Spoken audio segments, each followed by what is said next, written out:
A very warm welcome to everyone who has joined us in the gallery tonight here in the Yarrawonga Shire Hall for the scheduled council meeting of Moira Shire Council. This is a very significant occasion for us tonight. It's an opportunity for us to commemorate the reopening of the Yarrawonga Shire Hall, which has been out of action for a period of time, and our meeting tonight does signal that this magnificent icon here in Yarrawonga is available for broader community use, and we're delighted that we're able to bring the scheduled council meeting of council to Yarrawonga in the Yarrawonga Shire Hall here this evening.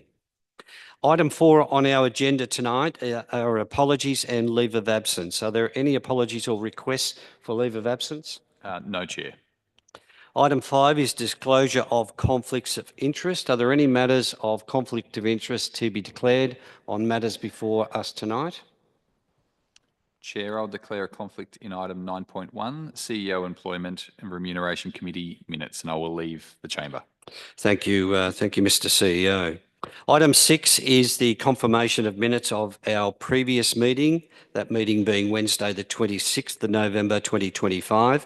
Is there a mover to confirm those minutes? Yes, Chair, I'll move that the minutes of the scheduled council meeting held on Wednesday the 26th of November 2025, as presented, be adopted. And I'm happy to second that motion. Do you wish to speak as mover of the motion? If not, I'll put the motion. Those in favour? And the motion is carried. Item 7 is Administrator addresses to tonight's meeting. I was pleased to represent Council at Numurkah Rotary's Say No to Domestic Violence walk held in Numurkah on the 28th of November. This event, which was held part of 16 days of activism, was an important opportunity to place a spotlight on the devastating impacts of domestic violence across our communities. And I'd like to congratulate particularly Chris Sutton and the Numurkah Rotary Club for hosting this special event for the local community, which was very well received.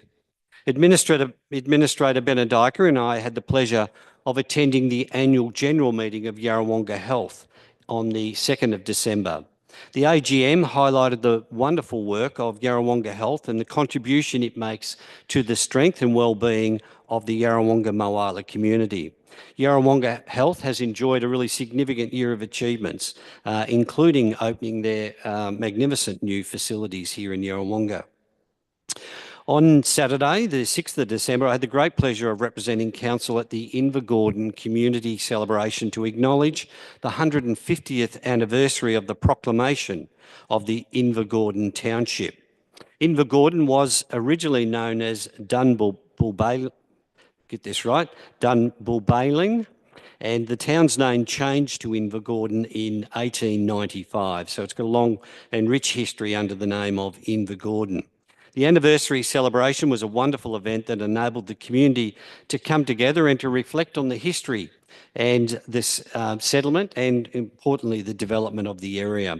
And I'd particularly like to congratulate Rick Orr and Rosemary Kennett for their efforts in hosting the event for the local community.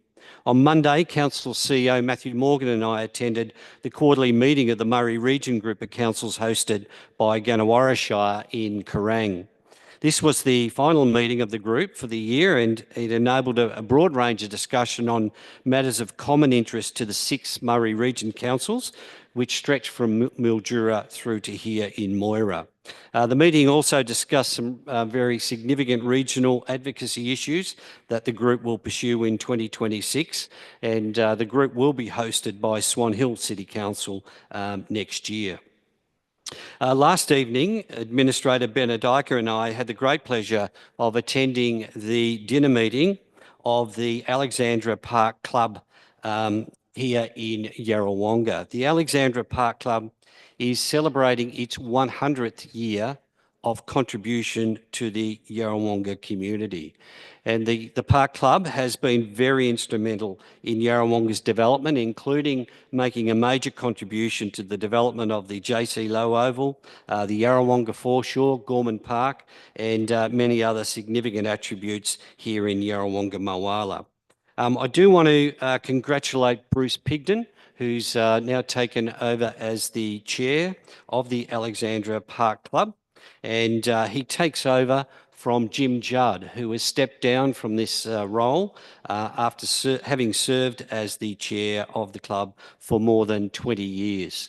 And we want to congratulate the Alexandra Park Club. They are a wonderful contributor and have been for 100 years to the development of our local area.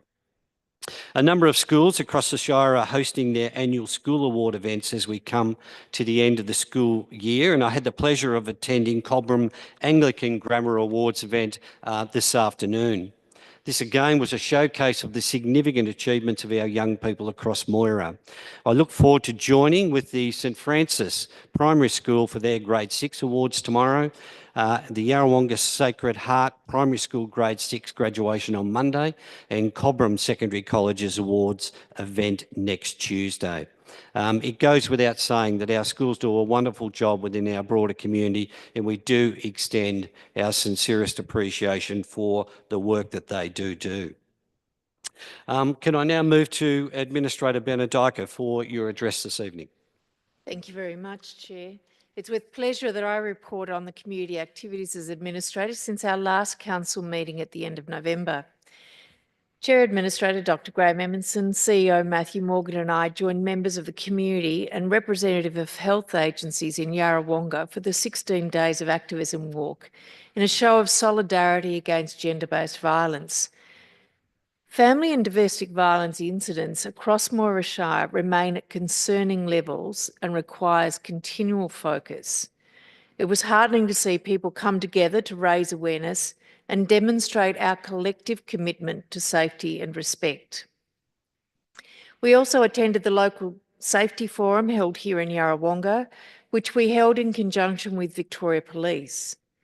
This forum allows police to present information about local crime and safety trends, as well as strategies to strengthen community safety. It's also an open forum for discussion of community concerns. The session provided valuable insights and reinforced the importance of collaboration between police, council and residents. Another highlight was participating in an understanding treaty session presented by the First Peoples Assembly. This was an important opportunity for Council to hear directly from representatives about the treaty process and significant outcomes, and reflect on how Council can work and continue to support reconciliation and respectful engagement with First Nations communities. Together with our CEO, I was delighted to attend the All Abilities Talent Show, which showcased the creativity and skills of participants. I had been told that this is the event of the year, and how right that was. The performances were inspiring and uplifting, making it a truly wonderful experience. Congratulations to all the performers, with particular recognition of Georgie Tomlin, who initiated this idea 3 years ago. Our council staff should also be commended for their excellent event organisation and strong support of the show. The All Abilities Talent Show is a powerful reminder of the importance of inclusion and celebrating the diverse talents within our community. Over the next few weeks, I'm also pleased to be attending several more end of school year events: the Cobram Primary School graduation, the Invermere Secondary College Awards Evening, and the Nathalia Primary School Awards Day.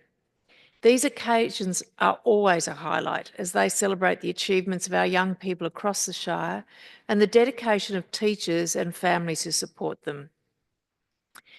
As I've mentioned in earlier reports, I'm always grateful when community groups invite me to hear of their work, to speak with them and to connect. This is an important part of our role as administrators, and the opportunities allow us to better understand and amplify the remarkable contributions across the Moira Shire. I sincerely thank all those who continue to welcome me to their events and celebrations. Thank you, Administrator Benedica. If we can move to item 8 on tonight's agenda, and that is reports from executive officers. And the first of those from our CEO, Mr. Matthew Morgan. Thank you, Chair. And it has only been a fortnight since our last meeting, but it has been a packed fortnight. I had the opportunity to attend the MHA Care AGM within the last fortnight, and I think particularly to acknowledge the work that MHA Care does within our community, but also to get a deeper understanding of the impact that the reforms are having on their operations and service delivery at the moment. I also have the privilege of attending the Yarrawonga P12 Awards night tomorrow evening, and then next week the Strathmerton Primary School Awards. So again, it is that very busy time of year where we celebrate achievements right across our community. We've now completed our inaugural Moira Leadership Program, which was a custom-designed 3-day program delivered across our entire leadership group, focused on leading self, leading others, and leading strategy. This highlights our commitment to investing in our people and ensuring that Moira is an employer of choice and where our employees feel safe, valued, and are deeply connected to the work that we do for the community. It was also a privilege to receive the 2025 Business of the Year Award for our work in supporting young people from the Goulburn Murray Local Learning and Employment Network on the back of numerous initiatives our team have implemented, including hosting multiple work experience students, hosting an employment fair, attending careers days, and speaking at local schools about career pathways, particularly in local government. So I would just like to acknowledge the efforts of our people and culture team, but also the broader teams across the organisation who have hosted these students over the course of the last 12 months. Just like to also note that as we approach the end of the year, I just want to also very clearly acknowledge the dedication of our staff, our volunteers, our administrators, and our community members. For us, I think this year has been a year of progress, collaboration, and rebuilding, and I'm grateful for the continued support and hard work right across the organisation. I look forward to further consolidating this in 2026. And with the festive season upon us, I want to wish, as CEO of Moira, everyone a safe, respectful, and enjoyable Christmas and holiday period, and hope that everyone has time to connect with loved ones, recharge, and return refreshed for the year ahead. Thank you, Chair. Thank you, Mr. Morgan. Can we now move to the Director of Corporate Performance, Mr. Peter Cannizzaro? Thank you, Chair Administrator Emerson. I am pleased to present the Corporate Performance Directorate Report, firstly with the following announcement. The Moira Shire Council offices in Cobram and Yarrawonga will be closed for the Christmas New Year period from 1 p.m. Wednesday the 24th of December until 9 a.m. Monday the 5th of January 2026. During this time, limited council services will be available and information can be sourced by calling our customer service line on 5871 9222. Our landfill and transfer stations will remain open during this period except on Christmas Day, Boxing Day and New Year's Day. And again, further details can be found on our website or calling 5871 9222. On business matters, we are currently reviewing the complaints handling policy and procedure established in accordance with Section 107 of the Local Government Act 2020. The policy ensures community members can confidently raise complaints with council, knowing we will listen, be respectful and responsive, and handle complaints fairly and objectively. In some good news for ratepayers, the Victorian Government has announced several changes to the Emergency Services and Volunteers Fund in its 2025-26 budget update released on the 8th of December, which will provide cost relief for our community. Primary production properties will continue to benefit from the frozen variable rate of 28.7 cents per $1,000 of capital improved value, providing ongoing relief for our farming community. The planned increase to residential ESVF charges has been delayed by 12 months until July 2027, meaning residential ratepayers will continue to pay the current rate of $136 indexed by CPI rather than the higher $275 rate, which would be concessionally reduced by 50% for principal places of residence. The higher rate, should be noted, was scheduled to commence in July 2026. Also, eligible volunteers from the Country Fire Authority and State Emergency Service will also see enhanced rebate opportunities with the rebate cap for farmland increasing from $5 million to $10 million of capital improved value. Thank you, Chair. Thank you, Mr. Cannizzaro. Can we now move to the Director of Infrastructure, Ms. Rachel Gadd? Thank you, Chair Administrator Emerson. The expression of interest process for the Yarrawonga Primary School site is now live on Council's website. A successful site meeting was held for interested parties on the 8th of December, and applications are encouraged from community-focused organisations to contribute to the upgrade and future use of the site. Works have commenced on the Yarrawonga Multisports Stadium drainage basin upgrades, with building works expected to begin in the new year. At the aerodrome in Yarrawonga, work is underway to widen the Foxtrot Golf and Hotel taxiways, funded through the Regional Airports Program Round 2. These works are scheduled for completion prior to Christmas. Road safety upgrades on Labuan Road, funded through the Black Spot program, are now complete. We have secured $6.4 million from the federal government under round 3 of the Disaster Ready Fund for the Numurkah Stage 2 Southern Levee project. This $13 million project will be delivered over the next 2 years. Disabled footpath access for the Cobram Dog Park has now been constructed following community feedback. I've also had the great pleasure of representing Council at the One New 150-year anniversary celebration on the 1st of November. And I'd like to acknowledge the efforts that the community members went to, who organised this wonderful evening to celebrate the town's diverse history. General service delivery will continue over the holiday break, with a rostered crew managing the cleaning of public facilities across the Shire. And our usual out-of-hours call-out service will also be available for urgent response items. Finally, as we approach the holiday season, I want to draw your attention to Moira's concerning road safety statistics. So serious, and we'll touch on this with the road safety strategy later on, but serious road incidents in our Shire are currently the highest in the state, with 2 major causes being speeding, related accidents and intersection collisions. As I wish everyone a Merry Christmas, I have 2 simple messages. Please take it slow on the roads and look twice at intersections. I hope everyone enjoys a safe and happy holiday period. Thank you, Chair. Thank you, Ms. Gadd. Can we move to the Director of Sustainable Development, Mr. Brian Sword? Thank you, Administrator Chair Emerson. A couple of quick updates for today's meeting. So fire prevention inspections. The local laws team have been very busy inspecting over 12,000 properties as part of our fire prevention program in readiness for summer. Follow-up notices are issued to properties which are non-compliant, and these properties are re-inspected until compliance is achieved. Properties which remain non-compliant risk receiving an infringement and or a charge levied against the property for compulsory works being undertaken on their behalf. If anyone has any questions, I would certainly encourage them to contact our officers for further advice or information about the fire prevention program. Curbside collection is a reminder that additional landfill and recycling collections over the Christmas holiday period. And just a final note on the planning amendment, Better Decisions Made Faster Bill 2025, which is currently out. The planning amendment bill introduces major reforms to the Planning and Environment Act, including changes to how objections are handled and new compliance and enforcement processes. Updated planning policy objectives include responding to climate change, and the planning team is attending a number of industry information sessions to prepare for the implementation of these new planning rules. Thank you. Thank you, Mr. Sword. Can we move to the Director of Community, Mr. Scott Williams? Thank you, Chair. As mentioned by Administrator Benedica, the All Abilities Talent Show was an amazing event. The energy and talent from the acts, but also the engagement from their family, friends and carers just highlighted how important that event has become. So very thankful for the community team who put that together, but also for the community members who you mentioned who continue to drive that fantastic event.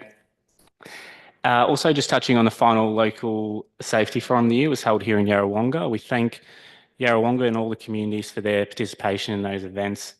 We'll continue to work closely with Victoria Police and the community to strengthen our approach to community safety in 2026.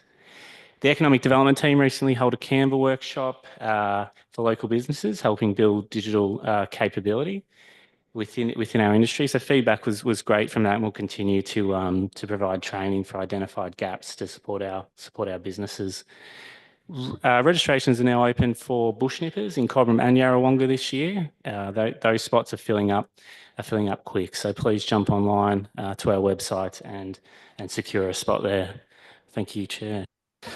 Thank you, Mr. Williams, and to the other directors and the CEO for their updates to tonight's meeting. Can we now move to item 9 on tonight's agenda, and that is reports from officers. And the first of those is item 9.1.1, CEO Employment and Remuneration Committee minutes of meetings of the 20th of August and the 18th of November 2025. Thank you, Chair. I'll declare a conflict and leave the chamber. Thank you, Mr. CEO. We'll just wait for you to leave the room.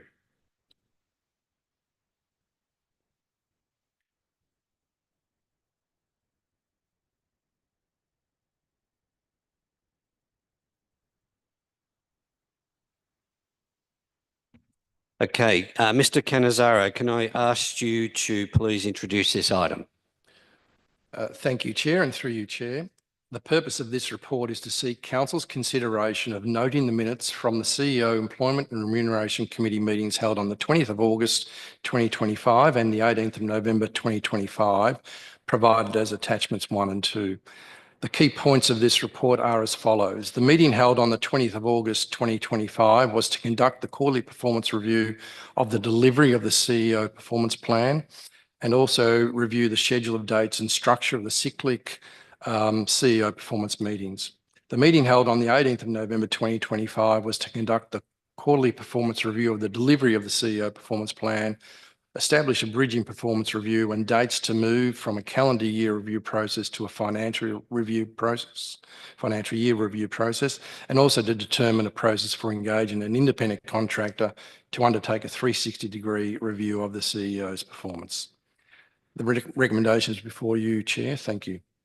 Thank you, Mr. Cannizzaro, and I'm happy to move that Council, number 1, note the minutes of the CEO Employment and Remuneration Committee meeting held on 20 August 2025, included as attachment 1, and number 2, note the minutes of the CEO Employment and Remuneration Committee meeting held on 18 November 2025, included as attachment 2. Is there a seconder to that motion? Yes, Chair, I'll second that motion. Thank you, Administrator. This matter is an important governance matter that's before us tonight, and that is for transparency and for good governance, that the minutes of all meetings of the CEO Employment and Remuneration Committee are brought before the Council for transparency. This committee is chaired by an independent member to give extra rigour and transparency to this process, and the explanation of Mr. Cannizzaro tonight to matters covered, I think, has adequately explained the purpose of these 2 minutes here before us here tonight. Do you wish to speak as seconder? My only additional comment is to reinforce how important good governance is, and this is a key part of good governance, starting at the very top of the organisation. Thank you. Thank you, Administrator Benedica. With that, I'll put the motion. Those in favour? The motion is carried. Item 9.2.1 is Community Strengthening Grants, major round for 25-26. Mr. Scott Williams, would you like to introduce this item? Thank you, Chair. This report seeks endorsement for our major community strengthening grants, round 1. The recommended projects from across our shire, supporting the communities here in Yarrawonga, Bacola, Barmer, Tungama, and Numurkah and surrounds. These projects support active ageing, enable year-round facility use, celebrate our local identity, address safety concerns for visitors, and encourage youth participation in sport. These recommended projects directly support our council plan objectives for healthy, safe and well-service connected communities. Thank you, Chair. Thank you, Mr. Williams. Is there a motion for this item? Yes, I'd like to move that Council endorse the funding of 5 projects totalling $33,701 as part of the 2025-26 Community Strengthening Grants Program Round 1 Major Grants, as presented in this report. And I'm happy to second that motion. Do you wish to speak as the mover of the motion? One of our roles is to really encourage community-led events and processes, things that actually make a difference to community. We're at the grassroots level. we are, we're approving or looking to approve $33,701 of grants at the moment, but also looking in this report to streamline what we're doing so we make it easier for people to access and have the impact where we want to have that impact. There is a budget line item here that I'd love to see getting out the door. Thank you. Thank you, Administrator Bernard Dyker. Just as seconder of the motion, it is pleasing to see a geographic spread of these grants being awarded and for a variety of activities as well. And that's the purpose of these grants. And we, through further review of the guidelines, we would hope that we can continue to have this level of investment back into the communities. With that, I'll put the motion. Those in favour? The motion is carried. Item 9.3.1 is the Moira Shire Road Safety Strategy and Action Plan for 2025 to 2030. Ms. Rachel Gadd, would you like to introduce this item? Thank you, Chair. The purpose of this report is to present the final version of the Road Safety Strategy and Action Plan following community consultation. Adoption of this strategy will commit $220,000 annually, which reflects the urgent need to address the Shire's road safety concerns. With 2025 being the worst year for road deaths on local roads since Moira Shire Council was formed, this investment is Council's way of committing to help protect our community members whilst on the road. This strategy is a first step in delivering a comprehensive investigation of local road risks across the Shire over the next 12 months, including a safety assessment of all intersections that will result in a prioritised list of works based on the highest risk. While the safety strategy aims to reduce the $51.4 million annual cost of road trauma to the community, it will require significant ongoing funding and successful partnerships with state and federal governments, along with cooperation from community members to achieve its goals. This decision represents a necessary investment in saving lives. The recommendation is as presented. Thank you, Ms. Gadd. I'm happy to move that Council Number 1 note the feedback received on the draft Road Safety Strategy and Action Plan 25 to 30, following community engagement conducted in accordance with Council's community engagement policy and as included in Attachment 1. Secondly, the Council adopt the Moira Shire Road Safety Strategy and Action Plan as included in Attachment 2. Third, we provide budget allocation of approximately $220,000 per annum as a commitment to delivering the outcomes and actions of the Moira Shire Road Safety Strategy and Action Plan, and factor this into the financial plan for 2025 to 2035 and Council's annual budget cycles. And fourth, continue to advocate for additional investment on Moira Shire's road network by both state and federal governments. Is there a seconder for that motion? I will second that motion. Thank you, Administrator Bernard Dyker. As it has already been indicated, Moira Shire is significantly overrepresented in both serious injuries and fatalities on our local road network. We alone, since we started the preparation of this Road Safety Strategy and Action Plan, have seen, very tragically, 4 additional fatalities across the Moira Shire. 2025, as Ms. Gadd has already said, is the worst year for fatalities since Moira Shire was created in 1994. We do have a number of structural challenges that we do need to deal with. The development pattern of our Shire sees a number of our local roads that are 100-kilometre-hour speed limits in rural road settings and with multiple crossroad intersections. We do need to get serious about the risk profile and risk mitigation that is necessary to reduce the harm that's currently being caused to our community through road trauma. The action plan has been influenced by the community feedback, and I want to thank the members of the community and other organisations who have taken the opportunity to provide their contribution to further improve our strategy and action plan. This will require an investment from council. It's an investment we currently don't have in our 10-year financial plan, but the seriousness of this is that we do need to include it. And tonight's resolution, if it is carried, we'll see that built into our plan for the next 10 years. But more importantly, we can't do this on our own. We do not have the financial capacity to address some of the really significant road safety challenges that exist, and we do need the investment of both state and federal governments to assist in some of the really significant investments required to improve our road safety record here across Moira. I'm very pleased that and I want to thank the staff for the work they've done in bringing this strategy and action plan. This is a critical and serious community issue, and council needs to take a leadership role. And I really do want to thank the staff for the work they've done in getting us to this point. Do you wish to speak as the seconder of the motion?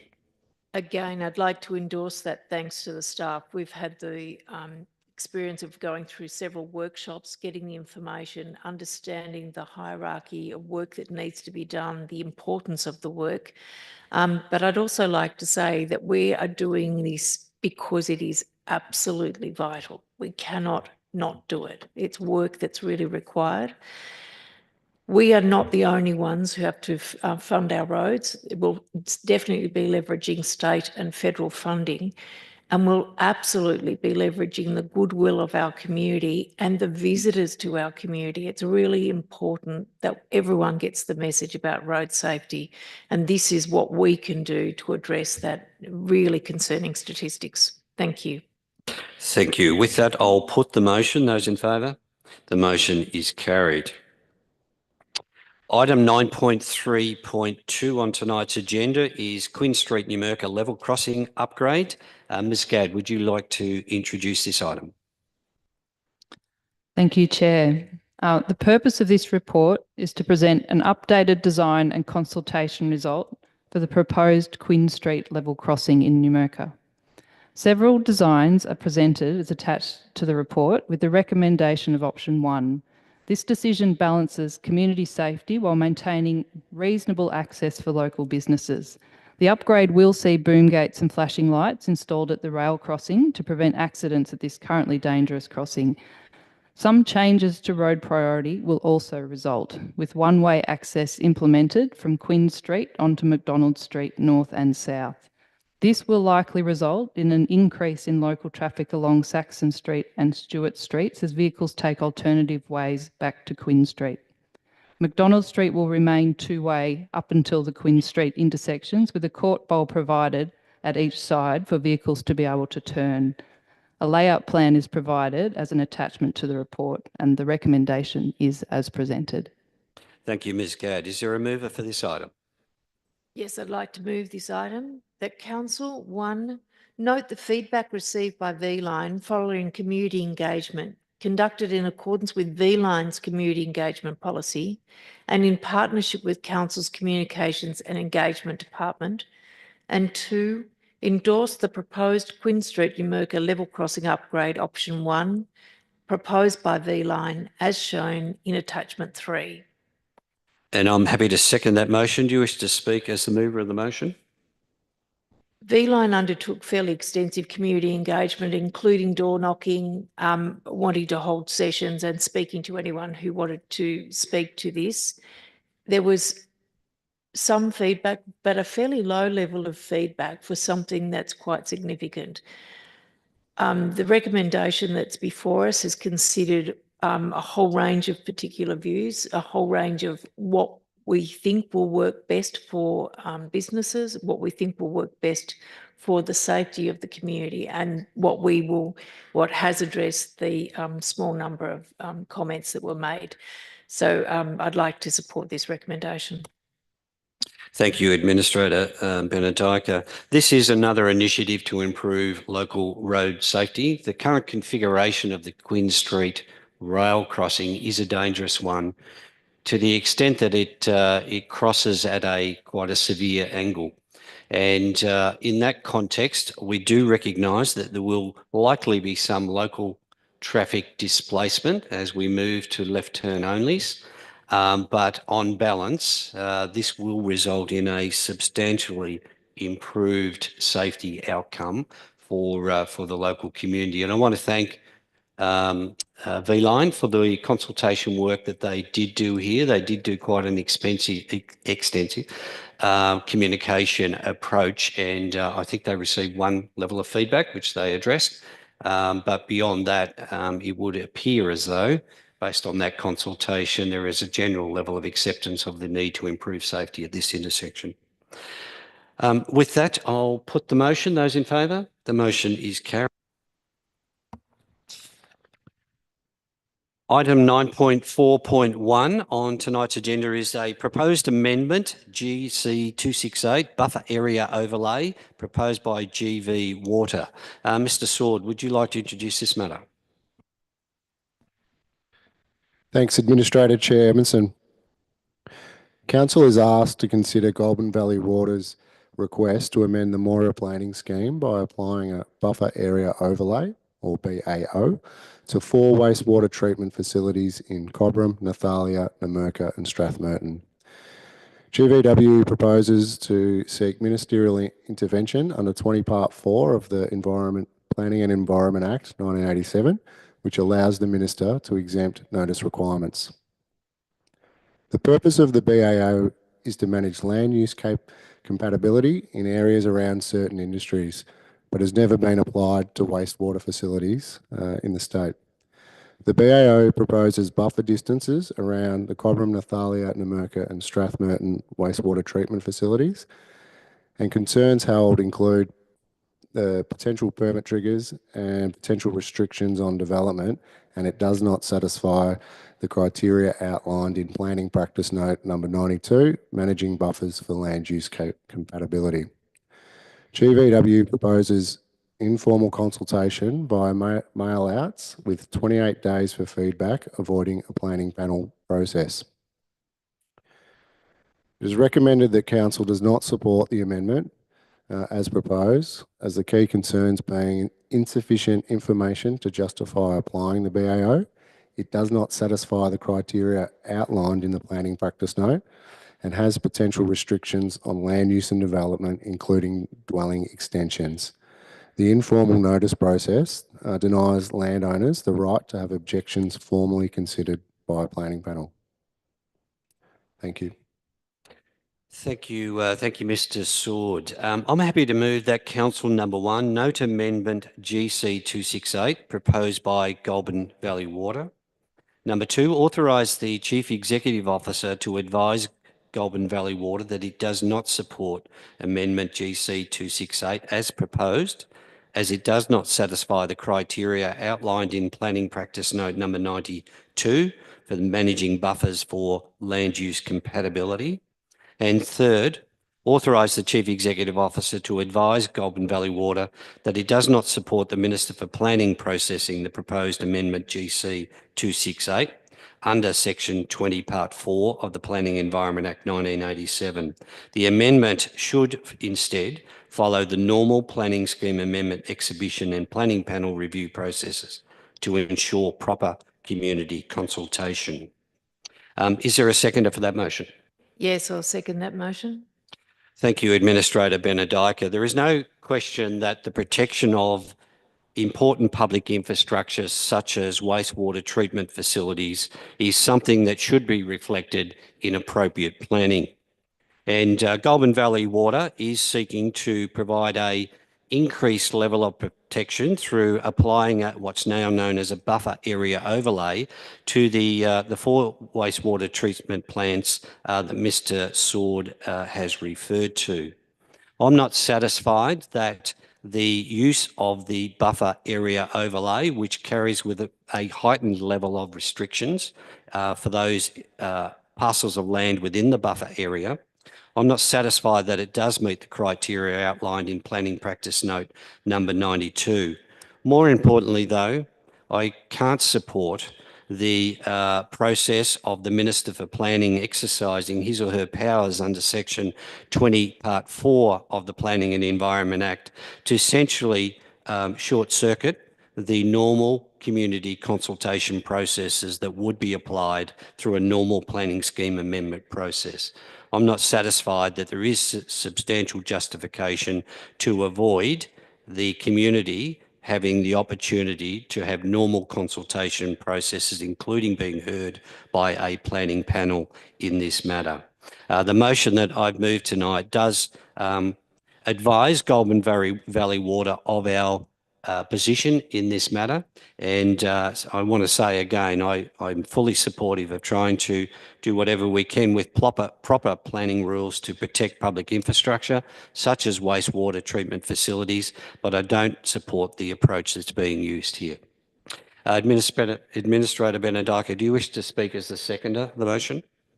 In seconding the motion, I'd also say that everything we're doing, we're trying to make sure the community has a voice.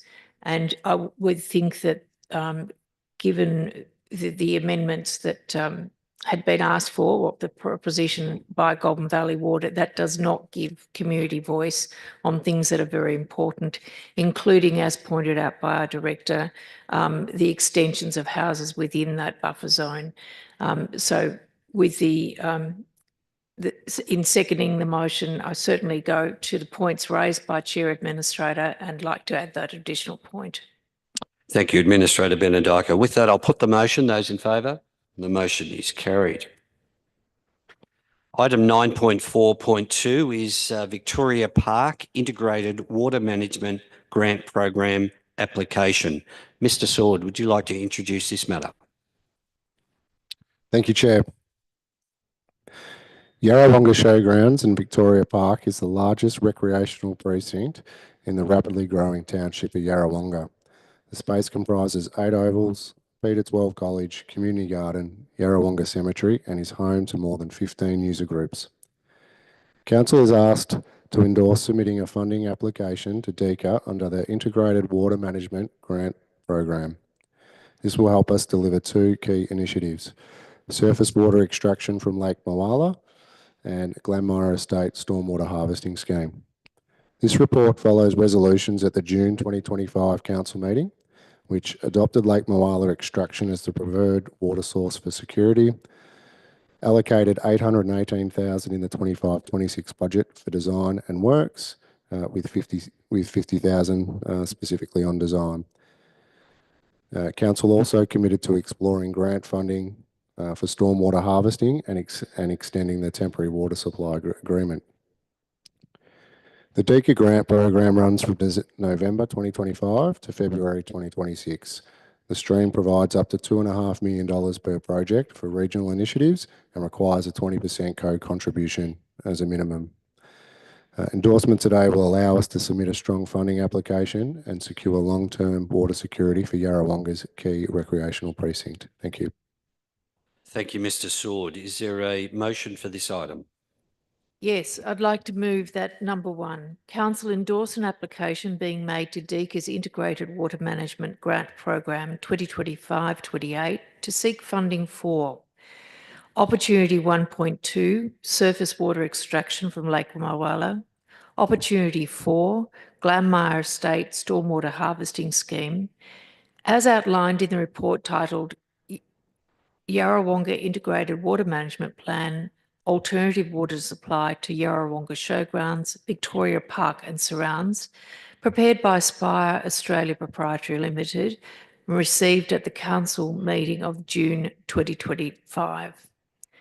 2, note the combined estimated project cost to deliver both water supply projects to the Yarrawonga Showgrounds and Victoria Park Precinct is $1.323 million, so $1,323,600. 3, note the allocation of $50,000 in the 2025-26 annual budget for design work and $768,000 in the 2026-27 financial and long-term financial plan for the Lake Moala Surface Water Extraction Capital Works Project. 4, endorse an allocation of $11,500 within the annual budget 2025-26 to conduct the stormwater harvest preliminary assessment to support the grant funding application. And 5, note and thank North East Water for their financial commitment of $5,000 towards the Yarrawonga Stormwater Harvesting Scheme preliminary assessment. And I'm happy to second that motion. Do you wish to speak as the mover of the motion? Yes, this was an opportunity presented to us at June 2025 scheduled council meeting. And at that time, we said we would really ask our officers to look for grant funding. This is a considerable cost with huge benefits. We're taking potable water, water that is refined for drinking purposes, that's being applied for irrigation at the moment, and replacing that with harvested stormwater as well as raw water. We knew that when we were looking at this back in June 2025, that there was a significant opportunity for funding. And it also fits within our contribution or co-contribution guidelines that we've made as part of our financial principles. So I strongly support the recommendation and look forward to the outcomes for the community. Thank you, Administrator Benedica. As seconder of the motion, I'm really pleased to see this report before us tonight. The matter of a permanent water supply for the Victoria Park, Yarrawonga Showgrounds, Yarrawonga Cemetery Precinct is a critical issue. Not only in terms of reliability, so that we can get a permanent water supply into this precinct, but also the opportunity to replace potable water with either harvested stormwater or more permanently surface water extraction from Lake Mulwala. So this project, if we are successful with this funding application, will deliver on a really significant matter that's been outstanding for 2 or 3 years now. And it would be great if we were able to deliver this project with a permanent water supply for what is a premier recreation precinct in the southern part of Yarrawonga. It is important to note that by including the Glenmire Park stormwater harvesting scheme, it does enable us, if we are successful with this grant application, to substantially reduce the level of council's contribution to the overall project. And again, I want to thank the staff for their innovation and drive here to get a better environmental outcome. But if we are successful, a substantially better financial outcome for a really important project here in Yarrawonga as well. With that, I'll put the motion. Those in favour, the motion is carried. Item 9.4.3 on tonight's agenda is the draft compliance and enforcement policy. Mr. Sword, can I invite you to introduce this item? Thank you, Chair. It is recommended Council endorse the draft compliance and enforcement policy for community engagement for a minimum of 21 days in line with Council's community engagement policy. Council administers a wide range of laws covering planning, building, public health, environmental protection, animal management and community amenity, amongst others. These responsibilities come from a wide range of legislation. Council officers issue permits, conduct inspections, investigate breaches and enforce compliance through education, warnings and legal action. Without a clear policy, this can lead to inconsistency and lack of transparency. The compliance and enforcement policy provides a clear framework for decision making, ensures proportional and fair responses and supports good governance and accountability.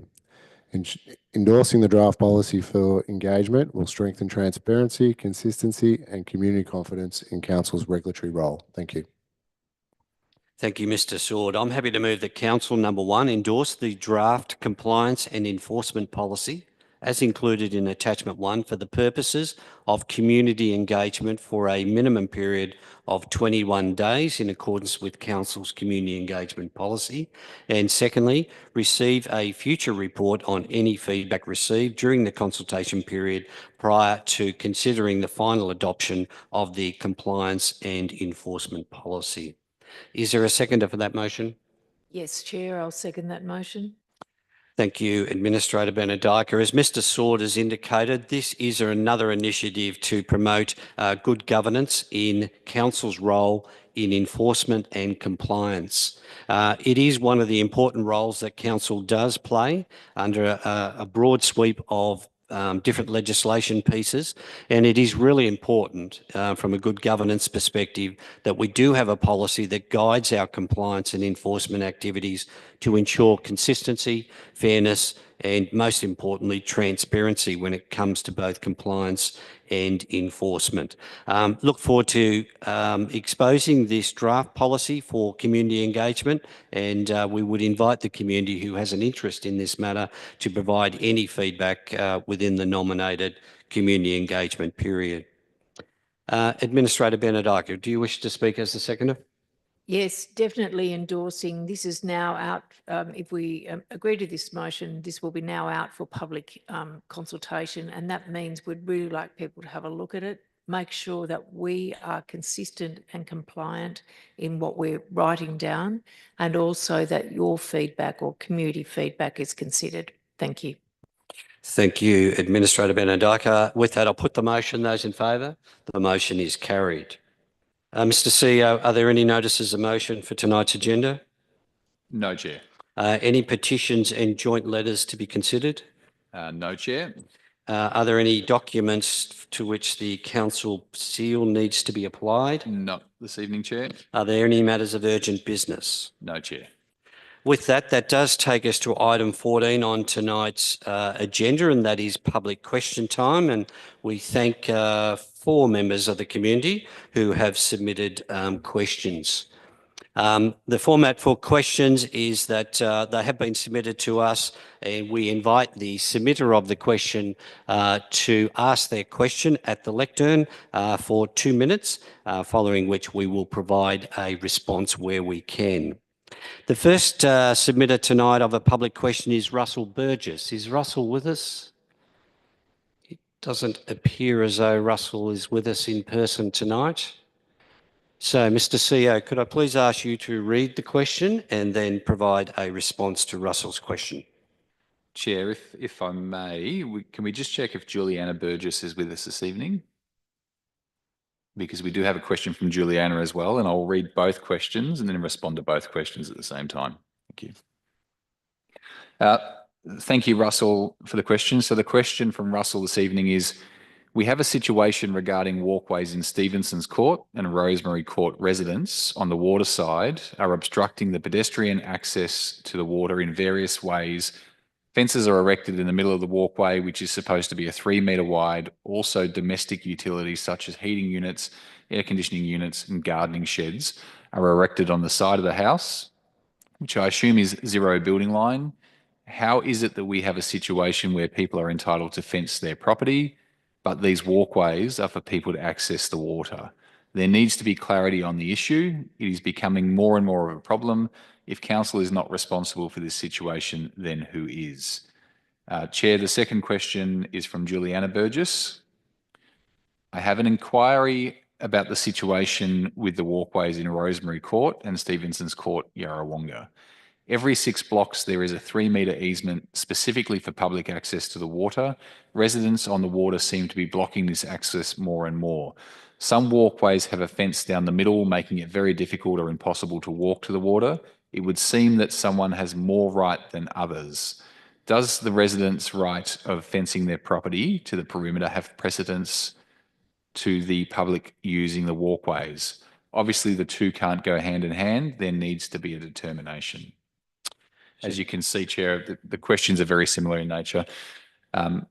Thank you both, Russell and Juliana, for the questions. In response to the questions, yes, there are a number of easements for various services and access along Rosemary and Stevenson's Court, which present as walkways. If the walkways are subject to registered easements or conditions on the subdivision plan, they must remain clear for public use. Conversely, if no such easement exists, owners may have rights to use the land within their title boundaries. To determine whether access is being unreasonably restricted, a review of title and easement details for these properties is required. This investigation will confirm whether the obstructions are lawful. Further to that, council officers will make contact with you both directly for further details and discuss your concerns further. Thank you, Chair. Thank you, Mr. CEO, and thank you to Russell and Juliana for their questions tonight. Our next submitter of a public question is Jeff Campbell. So Jeff, would you like to come forward to the microphone and ask your question within your 2-minute limit?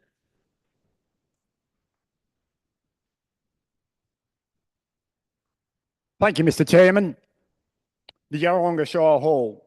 With the Shire Hall turning 100 in 2029, will the Shire set aside money to upgrade the ladies' toilets, make the balcony safe, install a lift to the upstairs area to make it accessible to all, provide a usable kitchen, clean up and paint the interior, so we can plan to celebrate the centenary of our magnificent Shire Hall as a workable standalone facility? I probably don't need to say a lot, but 2 quick points. And I think, Mr. Chairman, when your opening remarks tonight summed up the Town Hall, it is a magnificent building and it does need to be preserved as a standalone building. I know we won't get a telegram from the King to celebrate the centenary, but I think it's a tribute to our past council and to the community. A celebration is well needed and an upgrade is needed to follow that through. And the second point, with all the discussion on how to finance the hall, we came to the conclusion that a conference centre is probably the best use of this facility to really make some income. And I just looked recently, the Victorian Farmers Federation Grains Conference was looking for this facility. They're going out to Seabull. And this would have made a magnificent event for that, to have the guests in the front and all your sponsors down the back. So, yes, we want a lot of work done on our town hall in the next few years, and if some money could be put aside in estimates, it'd be great. Thank you, Jeff. Mr. CEO. Thank you, Chair, and thank you, Jeff, for the question. First item to clarify is there is approximately $1.5 million allocated in the long-term financial plan for stage 2 modifications of refurbishment of the Shire Hall. We're currently in the process of appointing an architect to deliver, firstly, the assessment of the hall, including building condition, compliance risks, and to create a staged upgrade options plan and design solutions. The architect will consider the community consultation undertaken by Council in 2024 and 2025 regarding future uses of the hall, and we extend our sincere thanks to the committee for its valuable contributions to date. And Jeff, you were a part of that committee providing feedback on that future use as well. There will be opportunities for further input once the architect has undertaken their assessment. Some of the specific improvements that we are considering, or the architect will consider, include upgrade of the ladies' toilets, ensuring the safety of the amphitheatre balcony, installing a lift for accessibility, investigating the need for further kitchen facilities, and revitalising the interior of the Shire Hall building. These will all be considered as part of a staged plan, subject to regulatory requirements and future budget allocations. But just to reiterate that there is approximately $1.5 million allocated over the next 2 financial years for refurbishment of the hall. Thank you, Mr. Morgan, and thank you, Jeff, for your question this evening. The next submitter tonight is Helen White. I think Helen's here. Helen, would you like to come forward to the lectern and ask your question within the 2-minute allocated time?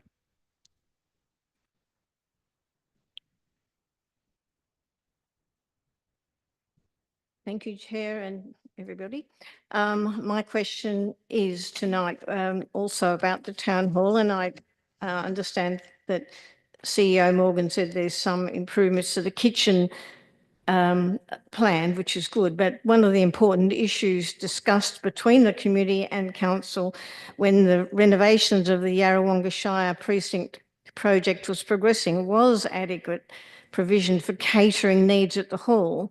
Regrettably, this has not happened at this point. It appears that most equipment for food preparation and service, such as crockery, cutlery, serving tools, refrigeration, cooking items, and even correct height benches for sorry, I'm just losing my spot, are no longer available for users. They were disposed of after the demolition of the large kitchen and adjoining community hall And I want to know, will council rectify this very concerning situation by providing the necessary equipment to assist hirers with the means to conveniently carry out internal catering for events at our Shire Hall? So that's my question. And I mean, a major concern for a fully functioning Shire Hall is the inclusion of catering facilities. Being able to offer refreshments is very important for any building used for the types of gatherings the Yarrawonga Shire Hall should be able to attract.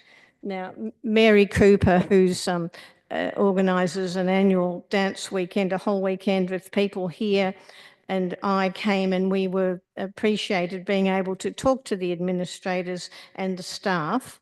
But, you know, we just want to, we were told at that stage that I represent the Lions Club of Lake Mulwala as well as Yarrawonga Community Action Group, but the Lions Club is one that does traditionally cater here. And we were really concerned that we were told that there wouldn't be any facilities for catering at this stage. And even though the new exhibition area is available for presenting food and drink, the inadequate small finishing kitchen beside the new meeting room is not suitable for food preparation on the scale required. A recent email regarding this question received from council suggested that hirers will need to bring in their own equipment. This is extremely inconvenient, likely to add a huge cost to organising events, not to mention the difficulty of keeping large quantities of food warm or cool as required when handling food.